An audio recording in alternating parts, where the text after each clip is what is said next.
जी बिस्मिल्लाहिर्रहमानिर्रहीम। तमाम दोस्तों को अस्सलाम वालेकुम वरहमतुल्लाहि वबरकातुहू। आज की वीडियो का ऑब्जेक्टिव एज यूजुअल जी आपको पता है, जो क्वेश्चन आंसर सेशन हमने सीरीज शुरू की हुई है वो हम करते रहते हैं। तो जी पहला आपका क्या सवाल है? जी सर, मेरा क्वेश्चन है इनकम टैक्स लॉ और सेल्स टैक्स लॉ में एक्सपोर्ट सेल को कैसे ट्रीट किया जाता है। देखिए, सेल टैक्स में ये जीरो रेटेड में शामिल है। इसका फिफ्थ शेड्यूल आपको अवेलेबल है, सेक्शन 4 के साथ आप पढ़ सकते हैं। तो in order to boost up the export sales उसको 0% पे रखा गया है।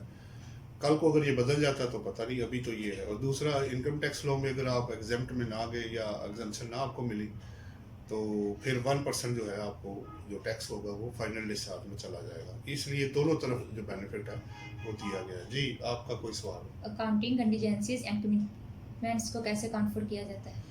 देखें, अकाउंट्स में कंटीजेंसीज एंड कमिटमेंट्स का पहले तो फुटनोट दिया जाता है। पहली बात तो ये है, अनलेस के वो एक्चुअल लायबिलिटी या एक्चुअल एसेट आपका ना बन जाए। तो फुटनोट इसलिए होता है कि ताकि प्रूडेंस कॉन्सेप्ट है, जितने भी जो फोर्सिबल जो आपको पता कंटीजेंसीज है लिख दिया जाता है। जी इतनी कमिटमेंट हुई है कि इतना लोन मिलेगा या आप देंगे, जो भी कमिटमेंट्स हैं उसमें लिख दी जाती है। या एसेट्स आप फ्यूचर में परचेज करेंगे तो कमिटमेंट हो गई है लेकिन एसेट नहीं आया होता। इसी तरह कंटीजेंसीज है, अगर आपने लोन लिया हुआ है तो अगर बंदा डिफ़ॉल्ट करेगा तो कल को ये इतनी लायबिलिटी पे ऑफ करनी पड़ जाएगी। तो ये मुख्तलिफ दोनों की एग्जांपल थी जो कि कंटीजेंसी एंड कमिटमेंट्स की थी। जी आपका क्या सवाल है? अकाउंटिंग में करंट एसेट और फिक्स एसेट में क्या फ़र्क होता है? देखें, पहली बात तो ये, फिक्स एसेट्स की लाइफ 1 साल से ज़्यादा होती है। उसका पर्पज़ उसको यूज़ करना होता है, बेचना नहीं होता। ठीक है। और जो करंट एसेट्स हैं जैसे स्टॉक एंड ट्रेड है, रिसीवेबल्स है, स्टोर्स एंड स्पेयर्स हैं, उसका पर्पज़ ये होता है कि एक तो वो 1 साल के अंदर कन्वर्टेबल इनटू कैश होते हैं और पर्पज़ उसको जो है ईजिली कन्वर्टेबल इनटू कैश होता है। Fix asset generally plant and machinery या लैंड एंड बिल्डिंग है, वो रिटेन करने होते हैं और यूज़ करने होते हैं। जी आपका सवाल? अकाउंटिंग में जो टर्म ड्राइंग्स है वो किसको कहा जाता है। देखिए, जब जब प्रोप्राइटर या पार्टनर पर्सनल पर्पस के लिए चीज़ें या पैसा निकाल के लेके जाएगा तो उसका कैपिटल टू डेट एक्शन कम कर दिया जाता है। उसका नाम उसको ड्राइंग्स कहा जाता है। यानी वो बिजनेस पर्पस के लिए नहीं होता, वो अपने ज़ाती पर्पस के लिए होता है। जैसे वो पैसा लेके आएगा तो कैपिटल रिड्यूस होगा, लेके जाएगा तो उसमें से माइनस हो जाएगा। इसको कैपिटल विड्रॉन भी आप कह सकते हैं, इसलिए उन्होंने टर्म इसकी नाम ड्राइंग्स रखा हुआ है। जी आ गया आपका सवाल। इनकम टैक्स लॉ में डिडक्टेबल अलाउंसेस को कहा जाता है। देखिए, डिडक्टेबल लोन्स में आपके पास 4-5 चीज़ें हैं। ज़कात है, WBPF workers welfare fund, educational expenses हैं और प्रॉफिट ऑन डेट फॉर जो आप पे करेंगे हाउस की एक्विजिशन और कंस्ट्रक्शन पे। इसमें क्या होता है कि ये माइनस कर दी जाते हैं टोटल इनकम में से आपकी टैक्सेबल इनकम को निकालने के लिए। जी नेक्स्ट किसका क्वेश्चन? जी अगर टू पार्टनर्स के दरमियान profit and loss sharing ratio ना दी गई हो तो फिर इनके दरमियान प्रॉफिट एंड लॉस कैसे डिवाइड किया जाएगा। देखें, पार्टनरशिप एक्ट 1932 ये कहता है कि अगर बेहतर तो ये है कि आप अपनी टर्म्स एंड कंडीशंस तय करें, तभी आपकी पार्टनरशिप डीड रजिस्टर्ड होगी। यानी इक्वल है, अनइक्वल है, जो भी रेशो है आपने तय करनी है। लेकिन अगर साइलेंट है, अगर आपका एग्जामिनेशन पॉइंट ऑफ व्यू से ये आपको नहीं समझ आ रही तो फिर आप इक्वल फुटिंग पे, यानी इक्वल, जैसे 3 है तो 1/3, 2 पार्टनर होंगे तो 50-50% इक्वल बेसिस पे आप उनके दरमियान प्रॉफिट शेयरिंग रेशो को डिवाइड कर दें। जी नेक्स्ट आपका है। इनकम टैक्स लॉ में डिडक्शन से क्या मुराद ली जाती है? डिडक्शन देखिए जी, वैसे तो लोग समझते हैं कि डिडक्शन जो है सिर्फ अकाउंटिंग की हद तक है, लेकिन ऐसे नहीं है। जब आप 174 सेक्शन में जाएंगे तो वहाँ डिडक्शन उन्होंने डिफाइन कर दी टर्म, जिसका मतलब होता है कि जो प्रॉफिट एंड लॉस और ट्रेडिंग अकाउंट या मैन्युफैक्चरिंग अकाउंट से रिलेटेड एक्सपेंसेस हैं उन सबको वो डिडक्शन लेता है अगेंस्ट बिजनेस इनकम के। जी नेक्स्ट आप क्या फाइनेंशियल अकाउंटिंग में जितनी एडजस्टमेंट्स होती हैं उनकी डबल एंट्री होती है। देखें, एडजस्टमेंट्स अगर तो वो फाइनेंशियल इम्पैक्ट रखती हैं तो फिर तो ज़ाहिर बात है उसका होगा। जैसे 2 मैनेजर्स की लड़ाई होगी आपस में, या आपने को कंटीजेंसीज एंड कमिटमेंट्स की हुई हैं जिसका फाइनेंशियल इम्पैक्ट अभी पता ही नहीं है, तो नॉन फाइनेंशियल ट्रांजैक्शंस को इवन के एडजस्टमेंट में दिया भी जाता है, नोट्स में दिया जाता है, डिस्क्लोज। जैसे अकाउंटिंग पॉलिसी एक बनाई हुई है, ठीक है, आपने इनकॉर्पोरेशन डेट बतानी है, रजिस्टर्ड ऑफिस बताना है, तो हर चीज़ फाइनेंशियल इम्पैक्ट में नहीं आती। जो आएगा उसका अकाउंट फॉर होगा, जो नहीं होगा उसको अकाउंट फॉर नहीं किया जाएगा, बस डिस्क्लोजर उसका आ जाएगा। जी इनकम टैक्स लॉ में टैक्स क्रेडिट्स किसको कहा जाता है?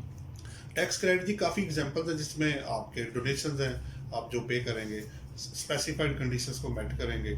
उसके बाद अगर आपका इन्वेस्टमेंट इन लिस्टेड कंपनी शेयर्स है, उसमें फिर आपकी हेल्थ है, हेल्थ की अगर आप इंश्योरेंस करवाते हैं, फिर लाइफ इंश्योरेंस है, और पेंशन कंट्रीब्यूशन टू पेंशन या एनुटी फंड है, उसके अंदर जो जो सेक्शन गिवन है 61 से लेके 65 तक जो है, तो उसके मुताबिक फिर टैक्स क्रेडिट्स आपको दिए जाएंगे। और भी टैक्स क्रेडिट्स हैं, अभी इतना आपके लिए काफ़ी होगा। जी आपका अकाउंटिंग में कितने टाइप्स के वाउचर्स होते हैं? वाउचर देखें, बड़ा वाइड एक प्रिंसिपल है कि तमाम ट्रांजेक्शन को 3 तरह के वाउचर्स में कवर किया जाता है: cash voucher, bank voucher and general voucher. Cash voucher के अंदर cash received and cash paid, bank voucher के अंदर चेक रिसीव्ड एंड पेड, और जनरल वाउचर जिसमें कैश और बैंक नहीं होगा, जैसे क्रेडिट परचेज, क्रेडिट सेल्स, उसको आप जनरल वाउचर कहते हैं। ये 3 मेन ब्रॉड क्लासिफिकेशन है वाउचर्स की, टाइप्स की इन अकाउंटिंग में। जी आपका सवाल। सेल टैक्स लॉ में टाइप ऑफ रजिस्ट्रेशंस कौन कौन सी हैं? देखें, एक तो ये है कि आप पे लॉ अप्लाई होता है, आप एप्लीकेशन दे के रजिस्टर्ड हो जाए। एक ये है कि लॉ अप्लाई होता है लेकिन आप नहीं होते, वो कंपलसरी रजिस्ट्रेशन हो जाएगी। सो एक ये है कि आप पे लॉ आते ही नहीं लेकिन आप वॉलंटरली तौर पे रजिस्टर्ड हो जाते हैं। जैसे अगर आपकी सप्लाई एग्जाम्प्ट है लेकिन गवर्नमेंट ये कहती है कि जब तक आप रजिस्टर्ड नहीं होंगे या बिलो टैक्सेबल लिमिट है, तो तब भी आपको रजिस्टर्ड होना पड़ जाता है। तो ये 3 तरह की रजिस्ट्रेशन जो है वो सेल टैक्स लॉ में एग्जिस्ट करती है। जी आपका next question. Income tax law में जो सरप्लस या deficit on revaluation of assets आएगा, उसको कैसे ट्रीट किया जाएगा? देखिए, पहली बात मैं आपको क्लियरली बता दूं, जो इनकम टैक्स लॉ है वो सरप्लस या deficit on revaluation fix assets को वो एक्सेप्ट ही नहीं करता। इसका मतलब है कि जो वो अकाउंटिंग की हद तक होगा और टैक्स में आके वो रिवर्स हो जाएगा या एडबैक होगा, यानी उसको नलीफाई कर दिया जाएगा, यानी वो एक्चुअल कॉस्ट बेसिस पे आपको लेके आएंगे जो भी एसेट्स आपके टैक्स के अंदर आएंगे। जी next question. Sales tax law में सेल्स टैक्स की जुरिस्डिक्शन किसके पास होगी? रजिस्ट्रेशन देखें, अमूमन क्या पब्लिक कंपनी है जहां उसका रजिस्टर्ड ऑफिस है। बाकी जितने लोग हैं जहां मेन एक्टिविटी प्रिंसिपल, यानी फैक्ट्री अगर आपकी कराची में हेड ऑफिस लाहौर में है, तो जहां फैक्ट्री प्रेमिसेस होंगे वहां पे आपकी जुरिस्डिक्शन जो है उस सेल टैक्स के पास, उस प्रोविंस के अंदर जो एफबीआर के अंडर जो काम कर रहे हैं, एफबीआर का जो दफ्तर वहां पे होगा, क्योंकि पूरे पाकिस्तान के लिए उसके पास आपकी जुरिस्डिक्शन लाई करेगी। जी next question. For tax year 2020 and 2021 में किन एसेट्स पर इनिशियल अलाउंस मिलेगा, उसका रेट क्या होगा? जी देखिए, बड़ा अच्छा सवाल है। अगर आप 23 सेक्शन देखेंगे तो अब सिर्फ एलिजिबल डेप्रिसिएबल एसेट जो जिसमें वो प्लांट एंड मशीनरी है जो कि वो नई परचेज आप करेंगे या पुरानी इंपोर्ट करेंगे, इसके अलावा तो अदरवाइज अब अगर आप प्लांट एंड मशीनरी में नहीं आते तो आपको इनिशियल लॉस अवेलेबल नहीं है, और रेट उसका आपके पास 25% है जो आपको एक ही दफ़ा once in the life of the asset दिया जाएगा। जी नेक्स्ट। सेल टैक्स लॉ में डी रजिस्ट्रेशन कब करवाई जाती है और कैसे करवाई जाती है? देखिए, तरीका ये होता है कि अगर आप रजिस्टर्ड हो गए हैं, आपको उस वक्त लॉ अप्लाई था, बाद में पता चला नहीं अप्लाई हो रहा, जैसे आपने बिजनेस बंद कर दिया या आपकी सप्लाई एग्जाम सप्लाई में चली गई, या आप उसके लॉ के अंदर जो है आप लॉ के थ्रेशोल्ड जो बताया गया उसमें नहीं फॉलो कर रहे, तो फिर आप अप्लाई करेंगे। उसका पूरा एक लीगल प्रोसेस है जो आप पूरा करेंगे, फिर आपको वो वेट करेंगे, चेक करके तो फिर आपको डी रजिस्ट्रेशन जो होगी, जैसे रजिस्ट्रेशन का एक प्रोसेस है उसी तरह डी रजिस्ट्रेशन का भी पूरा एक प्रोसेस है। जी। अगर कोई बंदा मोटर व्हीकल सेल करता है तो उसको प्रॉफिट मिलता है, तो इनकम टैक्स लॉ में टैक्सेबिलिटी कैसे होगी? ये बड़ा अच्छा सवाल है, क्योंकि अगर आप तो बिजनेसमैन है, अगर आप सेल परचेज कर रहे हैं फिर तो बिजनेस इनकम है। अगर पर्सनल गाड़ी बेच रहे हैं तो हमारी इन्फॉर्मेशन के मुताबिक, क्योंकि ये कैपिटल रिसीट है, तो इसको जो है वो टैक्स, पहली बात तो ये कि प्रॉफिट आने के चांसेस बहुत कम है पुरानी गाड़ी में, लेकिन अगर आ जाए तो वो फिर उसको आप इनकम टैक्स लॉ में जजमेंट्स के मुताबिक, ऐसा सच इनकम टैक्स लॉ में लिखा हुआ नहीं आपको मिलेगा, लेकिन क्या है कि वो फिर जजमेंट्स में से निकालना पड़ता है। ये capital receipt exempt from tax होगा। जी next question. What is the difference between registered person और नॉन रजिस्टर्ड पर्सन? देखें, सेल टैक्स लॉ में रजिस्टर्ड पर्सन जो है, जो वो जो रजिस्ट्रेशन करवाएगा वो रजिस्टर्ड पर्सन है, जो रजिस्ट्रेशन नहीं करवाएगा वो अनरजिस्टर्ड पर्सन है। लेकिन यहाँ एक बड़ी इंपॉर्टेंट चीज़ है, आप काफ़ी जगहों पे आप पहले रजिस्टर्ड होंगे, उसके बाद फिर आपको एक्टिव टैक्स पेयर की लिस्ट में जाना है। ये ज़रूरी नहीं कि अगर आप रजिस्टर्ड हो गए हैं तो आप एक्टिव टैक्स पेयर की लिस्ट में होंगे, तो रजिस्टर्ड होने के बाद आपको कुछ प्री कंडीशन है, फिर आप एक्टिव टैक्स पेयर की लिस्ट में जाएंगे। जी आपका। अगर कोई with holding agent income tax law में परचेजेस के अगेंस्ट पेमेंट करता है तो उसको कितना टैक्स काट कर पेमेंट करना होगी? देखिए, ये बड़ा इंपॉर्टेंट क्वेश्चन है, प्रैक्टिकल क्वेश्चन है।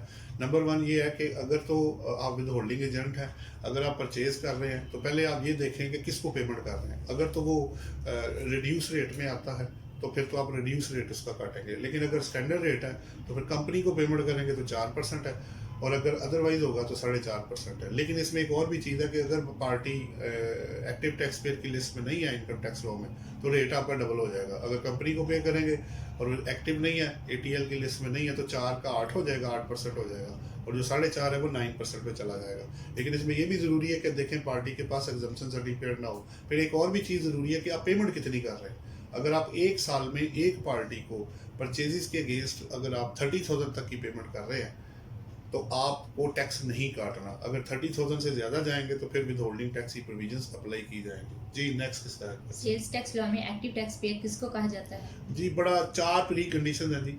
अगर आप चारों आप मेट कर किसी एक में आप फॉल कर गए तो आप ATL की लिस्ट से बाहर हो जाएंगे, वरना सेल टैक्स की रजिस्ट्रेशन में आप आ जाएंगे। ये ज़हन में रखना बहुत ज़रूरी है कि इनकम टैक्स की एक्टिव टैक्स पेयर की लिस्ट अलग है और सेल टैक्स की एक्टिव टैक्स पेयर की लिस्ट अलग है। अब 4 कंडीशन में से कोई भी एक अगर आप आ गए, मसलन आपकी रजिस्ट्रेशन सस्पेंड हुई है या आप ब्लैक लिस्ट हुए हैं, नंबर 1। नंबर 2, अगर आपने 2 कंसेक्टिव टैक्स पीरियड की रिटर्न नहीं फाइल की सेल टैक्स की, या आपने इनकम टैक्स रिटर्न फाइल नहीं की, या आपने with holding statements quarterly file नहीं की, या एनुअल फाइल नहीं की, तो किसी एक में भी डिफॉल्ट आपका चला गया तो आप सेल टैक्स की एक्टिव टैक्स पेयर की लिस्ट से बाहर हो जाएंगे। जी जनाब। सेल टैक्स लॉ में